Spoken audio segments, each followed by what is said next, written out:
आप सभी को मेरा नमस्कार। उम्मीद है आप सभी अच्छे होंगे। जैसा कि हमारा व्याकरण के सभी बिंदुओं पर चर्चा चल रही है हमारी, उसमें आज का बिंदु है हमारा संज्ञा। क्योंकि धीरे-धीरे करके हम सारे बिंदुओं पे चर्चा करने वाले हैं और चाहे हमारी कोई भी परीक्षा हो, चाहे कॉम्पिटिटिव एग्ज़ाम हो या फिर 10वीं की परीक्षा हो। 10वीं की परीक्षा में भी आपका जो पद परिचय आता है, जिसके अंदर आपको संज्ञा, सर्वनाम, बाकी सभी बिंदुओं पर आपको बताना पड़ता है कि इस शब्द के अंदर क्या छिपे हुए हैं। तो वहाँ पे भी आपके लिए संज्ञा, सर्वनाम, विशेषण ऐसी चीज़ें काम की होती हैं। चलिए आज चर्चा करते हैं संज्ञा के ऊपर। संज्ञा की परिभाषा क्या है, उसके क्या उदाहरण हैं, उसके कितने भेद होते हैं और अंत में मैंने कुछ प्रश्न दिए हुए हैं जिसको आप हल करके देख सकते हैं ताकि आपको पता लग सके कि आपने कितना सीखा है। चलिए स्टार्ट करते हैं। संज्ञा की परिभाषा। किसी भी वस्तु, स्थान, जाति, भाव या स्थान के नाम के को ही संज्ञा कहते हैं। यानी व्यक्ति, वस्तु, जाति, भाव के स्थान को ही हम संज्ञा कहते हैं। ये आप सभी को अच्छे से पता था।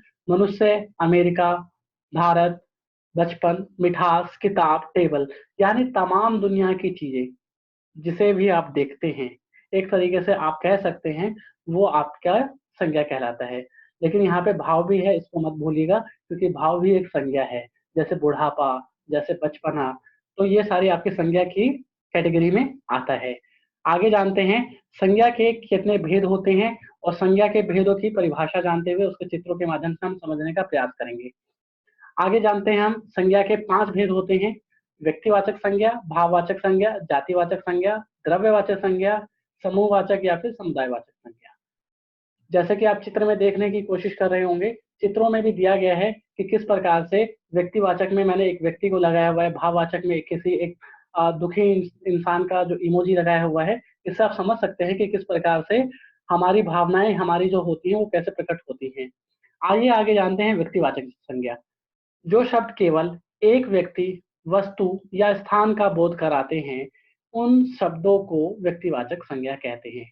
यानी कि हमें पता लगा जहाँ पे एक व्यक्ति, वस्तु या फिर एक ही स्थान का बोध होता है, तो कहाँ क्या होता है आपका व्यक्तिवाचक संज्ञा होता है। जैसे हमने अपने प्यारे भारत का यहाँ पे मैंने एक मानचित्र लगाया हुआ है। अगर हम भारत शब्द को सुनते हैं, तो सुनते के साथ ही हमारे मन के अंदर जो एक भाव प्रकट होता है, एक ही भारत है विश्व के अंदर, तो वहाँ पे क्या हुआ? व्यक्तिवाचक संज्ञा हुआ।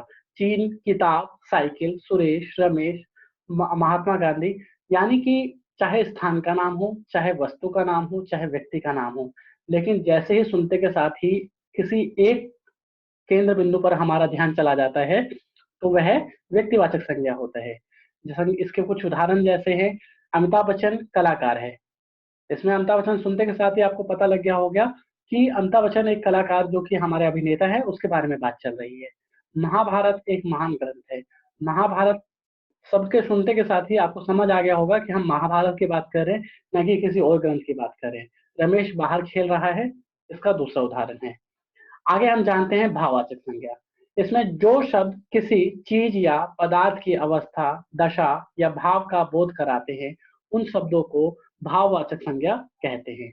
यानी कि हमें ये पता लगा कि अवस्था का, दशा का या फिर भाव का, हमारी भावनाओं का जो बोध कराते हैं, वे क्या कहलाते हैं? भाववाचक संज्ञा। जैसे बचपन, बुढ़ापा, मोटापा, मिठास, ऐसी जो बातें होती हैं वो क्या होती हैं? आपकी भाववाचक संज्ञा होती है। जैसे कि इसमें हम जानते हैं उदाहरण के माध्यम से, ज़्यादा दौड़ने से मुझे थकान हो जाती है। यानी थकान आना हमारा क्या है? एक भाव है। हम ज़्यादा भागते हैं तो एक थकान हो जाती है, वो क्या है? हमारा एक भाव है। लगातार परिश्रम करने से सफलता मिलती है। सफलता भी एक प्रकार का भाव है। ठीक है? आगे जानते हैं हम कि जातिवाचक संज्ञा क्या होता है। जातिवाचक संज्ञा में जो शब्द किसी व्यक्ति, वस्तु या स्थान की संपूर्ण जाति का बोध कराता है। देखो व्यक्तिवाचक और जातिवाचक में फ़र्क क्या है? व्यक्तिवाचक में आपको वो नाम ज़रूर दिख जाएँगे जो कि आपको जातिवाचक में लगते होंगे, परंतु बिल्कुल दोनों में अंतर है। कैसे? अंतर ये है, जातिवाचक सुनते के साथ ही उसकी संपूर्ण जाति का बोध होने लगता है। लेकिन अगर आप व्यक्तिवाचक में अगर कोई शब्द सुनते हैं, तो पर्टिकुलर आपको एक पर्सन या फिर वस्तु का ध्यान आता है। इसके उदाहरण देखते हैं। उन शब्दों को जातिवाचक संज्ञा कहते हैं जैसे मोबाइल, टीवी, गाँव, स्कूल, आदमी, जानवर। अब देखो यहाँ पे गाँव है। अब गाँव तो किसी कहीं के भी हो सकते हैं, बिहार का भी गाँव हो सकता है, दिल्ली का भी कोई दूर प्रदेश में बसा हुआ कोई गांव हो सकता है, राजस्थान का भी गांव हो सकता है, यानी कहीं का भी कोई हो, स्थान का कोई भी, कहीं का भी भाव में आपका जो मन के अंदर आती है वो जातिवाचक संज्ञा कहलाती है। आगे है जातिवाचक संज्ञा के अन्य उदाहरण क्या है इसके देखते हैं। स्कूल में बच्चे पढ़ते हैं, यहाँ पे जो बच्चे हैं, बच्चे कोई भी हो सकते हैं। बिल्ली चूहे खाती है, चूहे कितने प्रकार के होते हैं, सफेद वाले भी चूहे, पहाड़ी चूहे भी हैं, घर में जो रहते हैं वो चूहे भी हैं। पेड़ों पर पक्षी बैठे हैं, यहाँ पे तमाम प्रजातियां आ गई। यहाँ पे ये नहीं लिखा हुआ कि कबूतर बैठा हुआ है, यहाँ पे ये नहीं लिखा हुआ कि तोता बैठा हुआ है। यहाँ पे पक्षी का मतलब है कोई भी पक्षी जो कि पेड़ पर बैठा हुआ है, उसके बारे में बात चल रही है। तो यानी उसके संपूर्ण जाति का जब बोध होता है तो आपका जातिवाचक होता है। जैसे कि अगर कोई नदी का नाम आ जाता है तो वो आपका व्यक्तिवाचक आ गया, लेकिन अगर सिर्फ नदी लिखा हुआ है तो वो आपका जातिवाचक संज्ञा के कैटेगरी में आता है। आगे जानते हैं द्रव्यवाचक। जैसा कि आप दृश्य में देख रहे होंगे कि कोयला है, पीछे आपको पानी बहता हुआ दिख रहा है। जो शब्द किसी धातु द्रव का बोध कराए उसे द्रववाचक संज्ञा कहते हैं। जैसे कि कोयला, पानी, तेल, घी, यानी कोई भी तरल पदार्थ जिसको हम माप नहीं सकते, उसको क्या कहते हैं हम लोग? द्रव्यवाचक कहते हैं। मेरे पास सोने के आभूषण हैं, 1 किलो तेल लेकर आओ। अब 1 किलो तेल में आप उसको तोल सकते हैं, परंतु कितना उसके अंदर तेल है ये नहीं जान सकते। मुझे दाल पसंद है, दाल आपका क्या है? द्रव्यवाचक।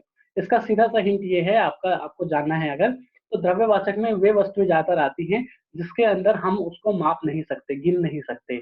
इसलिए द्रव्यवाचक संज्ञा की कैटेगरी को आप इतनी आसानी से समझ सकते हैं। आगे हम जानते हैं समुदायवाचक या फिर समूहवाचक। इसको जानने के लिए आप देख रहे होंगे एक पुस्तकालय का दृश्य लगाया गया है। जैसे भीड़ हो गया, पुस्तकालय हो गया, झुंड हो गया, सेना हो गया। इसकी परिभाषा को जानते हैं। किसी भी व्यक्ति या वस्तु के समूह का बोध होता है इसके अंदर। तो जहां पे भी हमारे दिमाग के अंदर व्यक्ति का, वस्तु का, समूह का बोध हो, वहां पे क्या होगा? आपका समूहवाचक संज्ञा होता है या फिर समुदायवाचक संज्ञा होता है। जैसे कि भीड़, अब भीड़ में आप गिन सकते हैं कि कितनी भीड़ है। पुस्तकालय, पुस्तकालय में आप देखते हैं कि पुस्तकालय का ध्यान आने के साथ ही आपको पता लग जाता है कि वहां जहाँ पे आपकी किताबें आपको मिलती हैं।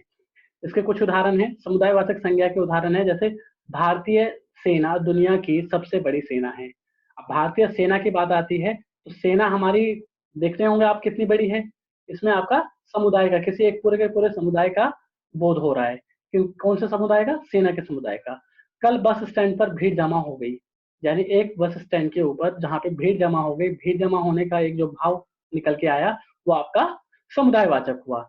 मेरे परिवार में 4 सदस्य हैं, यानी यहाँ पे आप देख रहे होंगे किसी प्रकार की गिनती आ रही है सामने, जिसको आप गिन सकते हैं, जिसकी गिनती आपको स्पष्ट हो रही है, वो क्या हो गया? आपका समुदायवाचक संज्ञा हो गया। इसके बाद मैंने कुछ उदाहरण दिए हैं जिसके बाद आप अभ्यास करके अपनी कॉपी में इसको सोल्व करके देख सकते हैं कि आपको कितना समझ आया। जैसे कि यहाँ पे एक उदाहरण दिया है, बच्चा का भाववाचक संज्ञा आपको लिखना है, तो बच्चे का भाववाचक संज्ञा क्या होता है वो आप लिखकर बताएंगे। यदि आपको समझ नहीं आता है तो आप कमेंट में क्वेश्चन पूछ सकते हैं। आज के लिए सिर्फ इतना ही। आप सभी का धन्यवाद।